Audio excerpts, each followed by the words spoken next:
এই মহাবিশ্ব বিশাল, অজানা এবং রহস্যে ভরা। আমরা কি এই মহাবিশ্বে একা, নাকি এলিয়েন বা ভিন গ্রহের প্রাণী সত্যি আমাদের চারপাশে আছে? আজকের ভিডিওতে আমরা এই প্রশ্নের উত্তর খুঁজে দেখার চেষ্টা করব। মানুষের কল্পনা সবসময় এলিয়েন নিয়ে আগ্রহী। হলিউডের বিখ্যাত সিনেমা যেমন ET, close encounters of the third kind আর সাম্প্রতিক অ্যারাইভেল আমাদের দেখিয়েছে কেমন হতে পারে এলিয়েনদের সাথে আমাদের সাক্ষাৎ। কিন্তু এইসব কি শুধুই কল্পনা, নাকি এর পেছনে কোনো বাস্তবতা লুকিয়ে আছে? ইতিহাসে অনেক মানুষ দাবি করেছেন তারা ইউএফও বা অজানা উড়ন্ত বস্তু দেখেছেন। 1947 সালের রোজওয়েল ইভেন্ট আজও আলোচিত।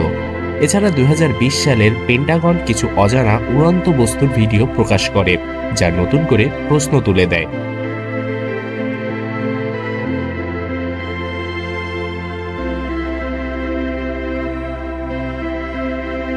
কিন্তু বিজ্ঞানীরা কি বলছেন? বিজ্ঞানীরা মহাকাশের গভীরে প্রাণের সন্ধানে কাজ করছেন। এসইটিআই প্রোগ্রামের মাধ্যমে আমরা অন্যান্য গ্রহের বুদ্ধিমান প্রাণীদের সংকেত খুঁজেছি। এখনো পর্যন্ত কোনো নিশ্চিত প্রমাণ পাওয়া যায়নি, তবে এর মানে এই নয় যে এলিয়েন নেই। একই সঙ্গে আমাদের নিজস্ব গ্রহেই এমন কিছু প্রাণী আছে যারা এতটাই অদ্ভুত যে তারা এলিয়েনদের মতোই মনে হয়। উদাহরণস্বরূপ গভীর সমুদ্রের প্রাণীগুলো। তাহলে মহাকাশে এ ধরনের প্রাণীর সম্ভাবনা কি নেই? এলিয়েন নিয়ে বহু ষড়যন্ত্র তত্ত্ব আছে। এরিয়া 51 কি আসলে এলিয়েনদের গবেষণাগার? কিছু মানুষ দাবি করেন সরকার এইসব তথ্য গোপন করে রেখেছে, কিন্তু আবার অন্যরা বলেছেন এগুলো সবই মানুষের মন গড়া গল্প।